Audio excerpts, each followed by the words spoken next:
안녕하세요. 대업에서 반도체 업종과 IT 산업 담당하고 있는 임주성입니다. 5월 8일 성우테크론 리뷰 진행해 보도록 하겠습니다. 자, 이번 실적 발표가 무엇보다도 중요한 성우테크론인데 오늘 그 이유에 대해서 한번 좀 말씀드려 보려고 합니다. 왜 다른 기업들도 뭐 실적이 가장 중요하긴 하겠지만 성우테크론이 좀 더 주가에 의미적인 부분들이 더 많이 작용할 수 있을 거라는 생각이 들어서 그 이유에 대해서 한번 말씀드려 보려고 하고요.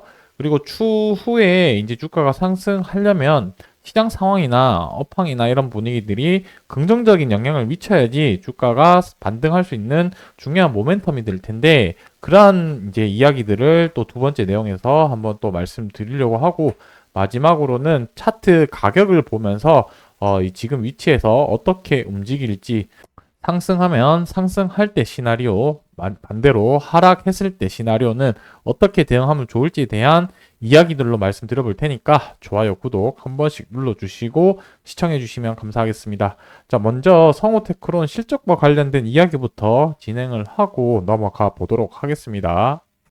자, 성우테크론의 시가총액이랑 최근 실적 변화를 조금 추세를 확인을 하면은 이 실적이 현재 시점에서 왜 중요한 부분일지 좀 말씀드릴 이해가 될 것 같은데 현재 성우테크론 같은 경우가 시가총액이 되게 좀 작죠. 367억 원 가격으로 형성이 되어 있는데 400억 원도 안 되는 되게 이제 중소형주 중에 하나라고 보시면 될 것 같습니다.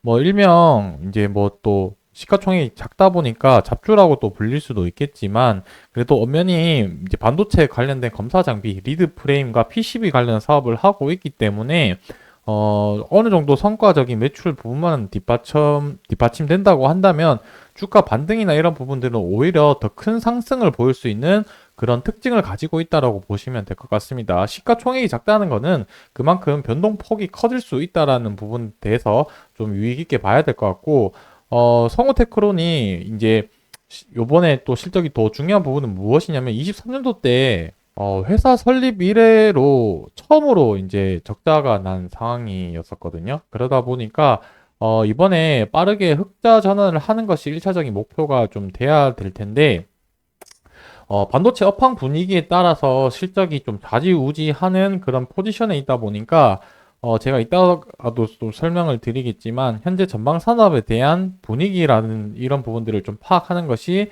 좀 중요하다라고 말씀드릴 수가 있을 것 같습니다. 그래서 현재 키워드가 이따가 말씀드릴 텐데 한 두 가지 정도 키워드로 중점으로 좀 보시면 좋을 것 같고 1차적으로는 일단 이제 실적 마무리 얘기를 하고 넘어가 보도록 하겠습니다. 자, 일단은 지금 24년도 1분기 실적이 좀 중요한 시점인데, 24년 1분기 실적은 언제 발표가 되냐? 이제 5월 15일까지 발표를 해야 되는 의무를 가지고 있다라고 보시면 될 것 같습니다. 그러니까 오늘 날짜 기준으로 5월 8일이니 일주일 뒤인 5월 15일까지 이제 1분기 실적을 발표를 해야 되는데, 23년도 4분기 실적을 보시게 되면은 좀 의미 있는 수치가 나왔죠. 그래서 왜냐면은 23년도 2분기, 3분기에서는 매출액이 지금 100억 단위 밑으로 떨어져 있는 상태였었고 영업이익도 적자가 났었는데 23년도 4분기에서는 이제 100억대 매출액과 이제 흑자 전환을 하는 그런 의미 있는 모습을 보였었다라고 말씀드릴 수 있을 텐데 자 이제 23년도 1분기 실적은 23년도 4분기 실적보다는 좋아져야지 주가에 부정적인 영향을 미칠 수 있는 요인이 제거가 되지 않을까라고 생각을 합니다.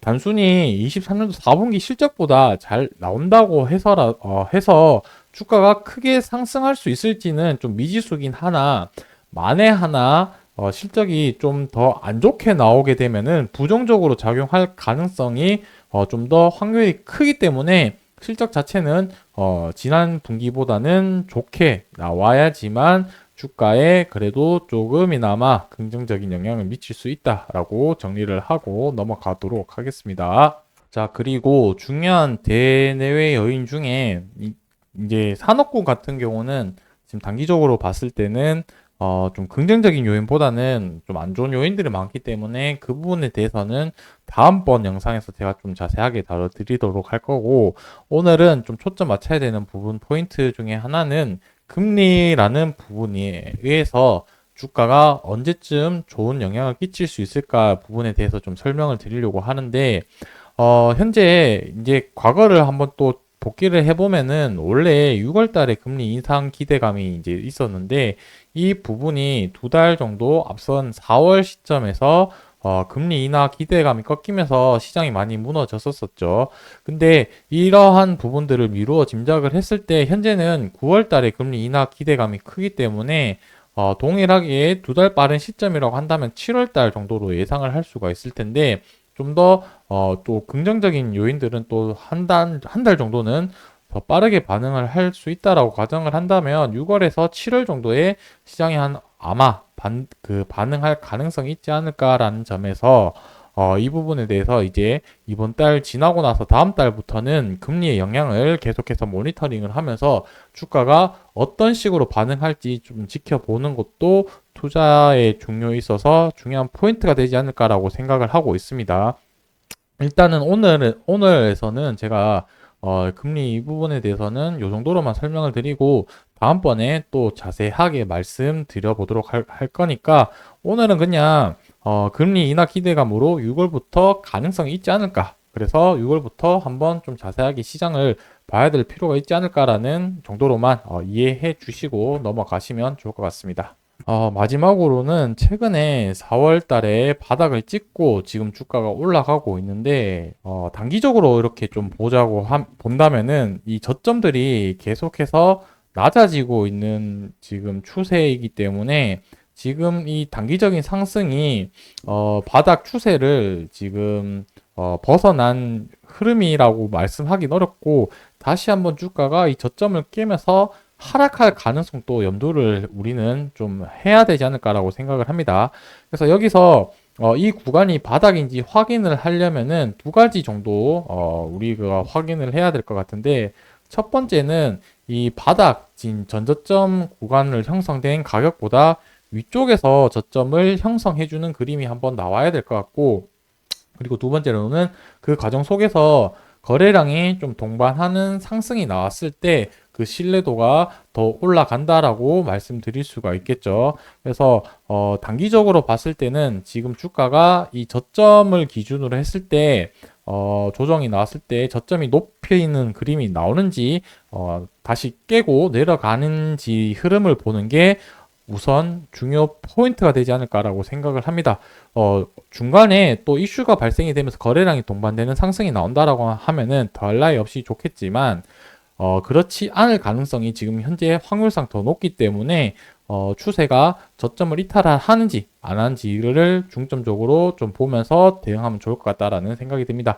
그래서 오늘 영상에서 제가 드린 말씀 부분들에 대해서 추후에 계속해서 이 부분들을 모니터링하고 말씀드릴 테니까 좋아요, 구독 눌러주시고 지속적으로 시청해 주시면 감사하겠습니다. 오늘 영상은 여기서 마무리하도록 하겠습니다.